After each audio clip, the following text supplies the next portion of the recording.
সোমবার রাতে কালীঘাটে জুনিয়র ডাক্তারদের সঙ্গে বৈঠকে মুখ্যমন্ত্রী মমতা বন্দ্যোপাধ্যায় কথা দেন রাজ্যের প্রশাসনিক স্তরে পরিবর্তন করা হবে। সেই কথা মতো রাজ্য সরকার প্রশাসনিক স্তরে রদবদল করল। সরিয়ে দেওয়া হলো বিনীত গোয়েল সহ একাধিক পদাধিকারীকে।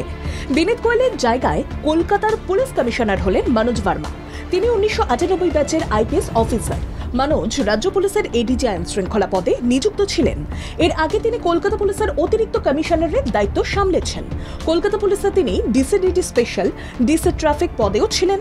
মঙ্গলবার নবান্ন জানায় মনোজকেই কলকাতা নতুন পুলিশ কমিশনার করা হয়।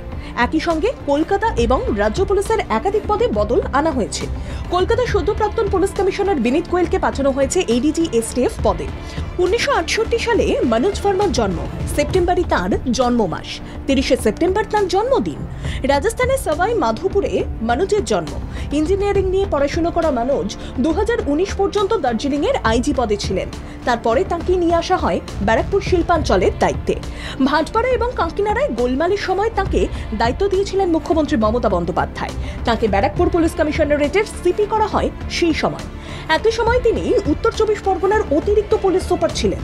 বাম আমলে জঙ্গলমহল জুড়ে মাওবাদীদের কার্যকলাপ যখন তুঙ্গে, তখন মনোজ সেই গেরিলা কার্যকলাপ রুখতে গুরুত্বপূর্ণ পদক্ষেপ করেছিলেন।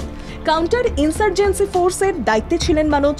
এরপর ডিআইজি পদমর্যাদায় উন্নীত হয়ে মনোজ চলে যান শিলিগুড়ি পুলিশ কমিশনারেটে, তারপর দার্জিলিংয়ে আইজি।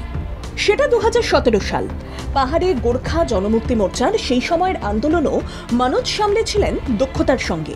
একই সঙ্গে পদোন্নতি হলো জাভেদ শামীমের। জাভেদ শামীম হলেন এডিজি আইন শৃঙ্খলা।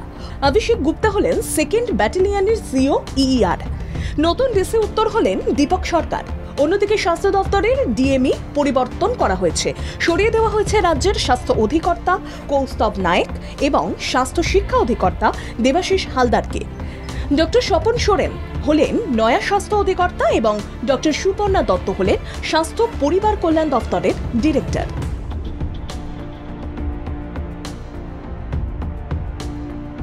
ব্যুরো রিপোর্ট, বাংলা জাগো।